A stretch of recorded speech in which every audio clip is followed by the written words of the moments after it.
You find anything? What do you think, Grandpa? Oh my! Ooh, that is beautiful. Two Schnabels, one family, one gold mining dynasty. On one side, you've got John Schnabel, a World War II veteran who moved to Alaska, built businesses from scratch, and then, in his late 60s, bought a little mining claim called Big Nugget, mostly as a retirement hobby and a way to spend time with his family. On the other side, his grandson, Parker Schnabel, the teenager we watched on Gold Rush grow into one of the most successful miners in the entire series, pulling in thousands of ounces of gold season after season. So today, we're asking a simple question with a not-so-simple answer. Who was the better miner, John Schnabel or Parker Schnabel? In this video, we're going to break it down round by round. Their origin stories, mining styles, actual results, leadership, and their legacy, both on the show and in real life. And at the end, I'll give you my personal verdict, but I'm warning you now, it's probably not the one you expect. All right, let's start at the beginning, with the man who made the Schnabel name legendary. Before there was a TV show, before there were giant wash plants and million-dollar seasons, there was John Schnabel. John was born in 1920 and grew up during the Great Depression, lived through some of the hardest times in modern history, and later served in World War II. So this is a guy who understood hardship in a way most of us never will. After the war, John made his way to Alaska, and instead of chasing comfort, he chose one of the toughest environments on the continent, working in the forest products industry, starting and running businesses, and becoming a respected local figure in the town of Haines. But the part of his story we care about today really starts later in life. As he got older, John had serious heart issues, and after surgery, doctors told him he needed to stay active if he wanted to live a longer, healthier life. So what did he do? Instead of golf or gardening, he bought a gold mine. John purchased the Big Nugget mine at Porcupine Creek outside Haines, and people who knew him describe how he mainly went placer mining for fun. With his wife, his friends, and eventually his grandkids, he would store gold in jars in an old safe and sell just enough to cover expenses. He wasn't chasing an empire. He was chasing joy, adventure, and time with his family. Then came Gold Rush. When the show brought cameras to Porcupine Creek, Big Nugget became part of the series, and viewers all over the world met this soft-spoken, wise old miner with a twinkle in his eye and a killer sense of humor. On the show, John quickly became more than just another miner. He was the grandfather figure, not only to Parker, but honestly to the audience, giving advice, calming people down, and rarely looking rattled, even in the middle of chaos. There's a well-known story that, at a section of his claim called McIlrevy Bench, John once pulled a big haul of gold in a single day, which for a small family-run operation is huge. But what people remember most isn't the number, it's his attitude. Friends and locals describe John as always positive and upbeat, someone who never seemed truly discouraged, even when life threw him curveballs. John passed away peacefully in his sleep in 2016 at the age of 96, and the show's tributes and the reaction from fans showed just how special he was. By then, though, he had already passed something even more important than a claim down to the next generation. He had passed it to Parker. Now, let's talk about the other side of this story, Parker Schnabel. Parker grew up in a totally different world than John did. No depression, no world war, but a reality where his grandfather already owned a gold mine in Alaska, and every summer that mine was basically his playground. As a kid, Parker spent his summers out at Big Nugget, learning to run equipment, watching his grandfather and his dad work, and soaking up stories about how the family came to Alaska and built a life there from nothing. And those summers shaped him. Where John's identity was forged in war and hardship, Parker's identity was forged in mining. He got really into geology, planning, and the technical side of mining at a young age. And on Gold Rush, we watched something crazy happen. John didn't just let Parker hang around the mine, he handed it over to him. As a teenager, Parker was put in charge of Big Nugget Mine, which meant payroll, equipment, big decisions, and the very real possibility of failing on national television. And it's easy to forget how young he was when all this was happening. In those early seasons at Big Nugget, things were pretty raw. Parker made mistakes, machines broke, and the gold totals weren't amazing. But you could see that stubborn determination to prove himself not just to the world, but to his grandfather. Then he took the next step. Parker left Big Nugget and moved his operations to the Yukon, to places like Scribner Creek. And that's where his mining career went from small family operation to industrial scale. Season by season, he upgraded everything, with bigger wash plants, more crew, and more risk. The results speak for themselves. He went from modest gold totals in the early days to seasons where he broke the 1,000-ounce mark and then went on to pull in many thousands of ounces in a single season, worth millions of dollars. That's not just a good year, that's record-breaking territory for a young miner. Outside the main show, Parker also became the face of Gold Rush, Parker's trail traveling to different countries and chasing gold while retracing historic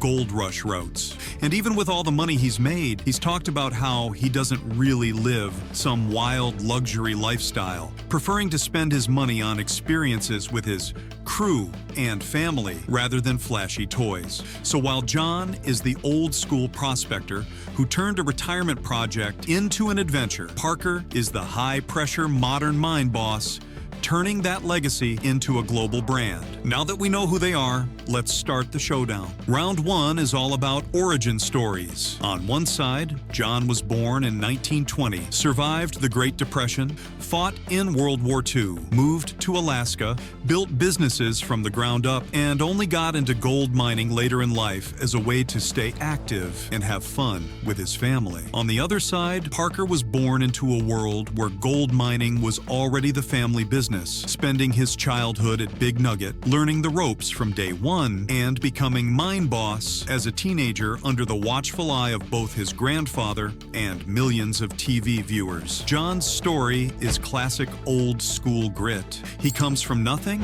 lives through some of the harshest times in history, and still ends up building a life in one of the toughest places on Earth. Parker's story is different. He doesn't have to start the legacy, he has to live up to it. So which is harder? Starting from scratch like John, or carrying the weight of the Schnabel name and trying not to let your grandfather down on television at 16? It's a tough call. In terms of who had the tougher beginning, you could argue John wins this round. But in terms of who had more pressure on their shoulders from a young age, Parker might take it. For me, round one is almost a draw. John wins on raw life hardship. Parker wins on early responsibility. Next up is round two, mining, style, and philosophy. John ran a small-scale placer mine, and Big Nugget was never meant to be a giant industrial operation. His philosophy was simple: work hard, stay active, enjoy the process, and spend time with the people you love. He stored gold in jars, sold enough to pay for fuel and costs, and that was good enough. Mining was his way to stay young, get out into the mountains, and share adventures with family and friends. His leadership style matched that. He was calm, patient, and encouraging. And even when things went wrong, he rarely lost his cool, which is a big part of why fans still love him. Now compare that to Parker. Parker's operations in the Yukon are on a totally different scale, with massive excavators, big wash plants running almost non-stop, large crews, and tight deadlines with fuel bills that would scare most people. He isn't content with just covering expenses. His mindset is that if they're out there to win.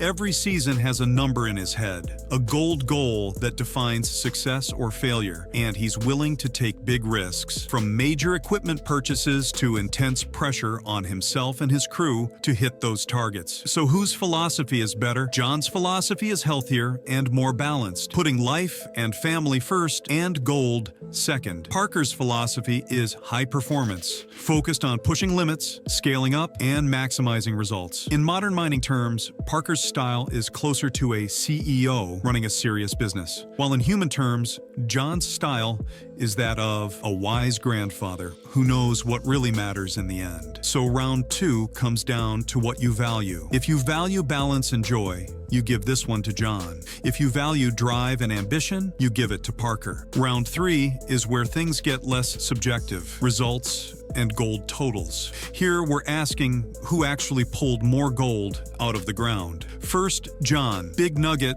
was never meant to be a giant commercial gold factory, and while John had some great days and respectable hauls for a family mine, overall, his operation stayed modest by design. He mined enough to keep the mine running, store some gold, and enjoy the adventure. That's success in its own way, but it's not about giant numbers. Now look at Parker. Once he moved from Big Nugget to the Yukon, the numbers went crazy. In his early seasons, he was recovering relatively small amounts of gold, but as he upgraded his ground, his gear, and his crew, he broke past the 1,000-ounce barrier in a season, and then kept climbing to seasons with several thousand ounces and values in the multi-million-dollar range. For a guy who started running a mine as a teenager, that's insane. So in pure production, ounces, dollars, and scale, this round isn't even close. In terms of raw results, Parker dominates. John was never even trying to compete on that level, but if we're scoring this like a boxing match, round 3 clearly goes to Parker.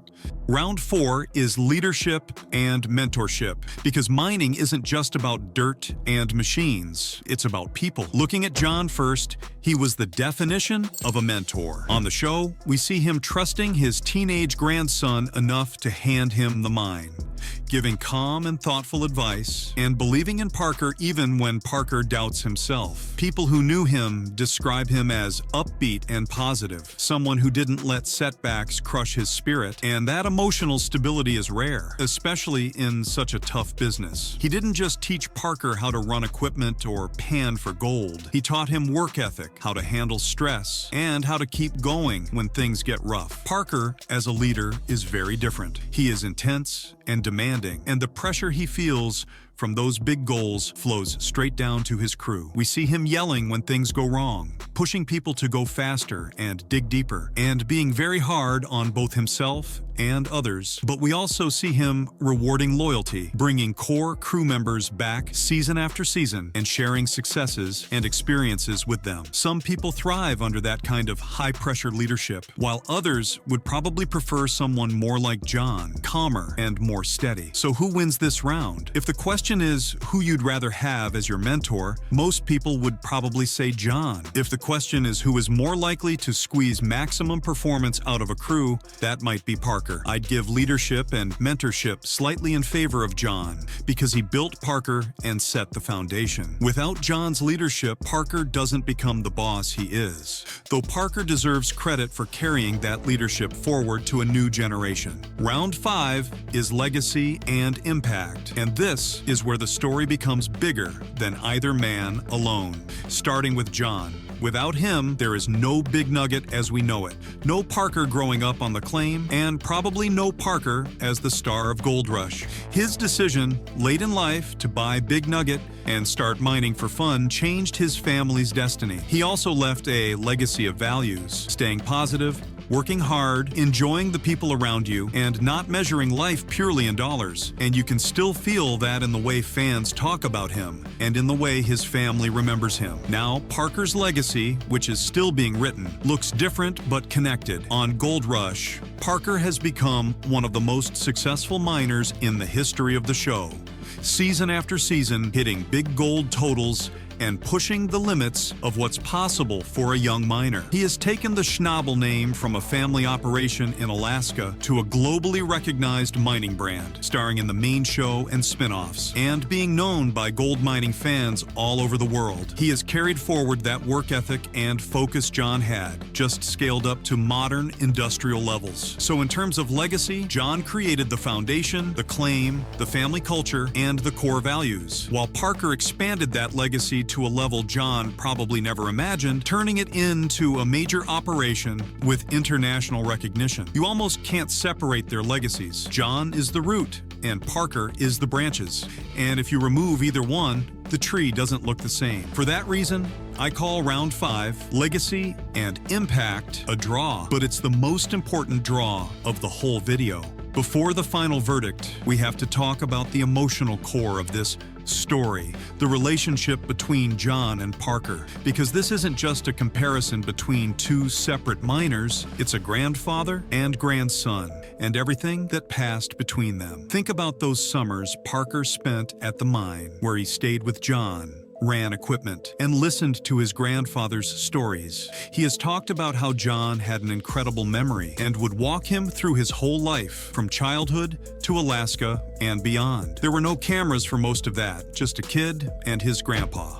And those conversations shaped Parker more than any gold total ever could. On Gold Rush, we see pieces of that bond. John visiting Parker when things are going wrong just to show support. Parker clearly caring about his grandfather's opinion more than almost anyone else's, and those emotional moments when John's health becomes a concern, and eventually when he passes away. It's obvious how much Parker loved and respected him. In a way, the whole Parker versus John question is a little unfair, because John's job in this story wasn't to be the biggest miner in the world. John's job was to raise and mentor the next generation, and he did that. Parker's job isn't to be as serene and wise as his grandfather. His job is to take that foundation and push it further. Together, they're not two separate stories. They're two chapters of the same story. Now it's time for the big question. Who was the better miner, John Schnabel or Parker Schnabel? Let's quickly recap the rounds. In origin stories, John had the tougher life and started from nothing, while Parker carried massive expectations from a young age. In mining style and philosophy, John mined for balance, health, and family, while Parker mines for performance, scale, and huge goals. In results and gold totals, Parker clearly wins. His production and earnings are on another level. In leadership and mentorship, John is the nurturing mentor and moral center, while Parker is the high-pressure boss who drives big results. And I'd lean that round slightly towards John. In legacy and impact, John built the foundation and Parker expanded it around the world, making that round a shared win. So who's better? If we define better miner as who pulled the most gold, it's Parker, easily. If we define it as who had the greatest impact on the family and the story itself, it's hard not to say John. My verdict is this: Parker Schnabel is the better miner on paper, but John Schnabel is the greater legend. Parker has the records, the numbers, and the massive seasons, but John is the reason any of this exists. And in a way, John already won when he handed the keys of Big Nugget to a teenage Parker and watched him run with it. Parker's greatest achievement might not be any single season total. It might be the fact that years later, you can still see his grandfather's influence in how he works, how he talks about family, and what he chooses to value with his success. But that's just my take. I want to hear yours. Who do you think was the better miner, John or Parker, and why? What's your favorite John Schnabel moment? And what's your favorite Parker season or scene from Gold Rush? Drop your thoughts in the comments because I'll be reading through them, and I know Gold Rush fans have strong opinions about this. And if you enjoyed this deep dive into the Schnabel legacy and you want more breakdowns like this of miners, crews, or specific seasons of Gold Rush, go ahead and subscribe to the channel and turn on notifications. It's free. It really helps the channel grow. And it lets me keep making more long-form videos about the people and stories behind the gold.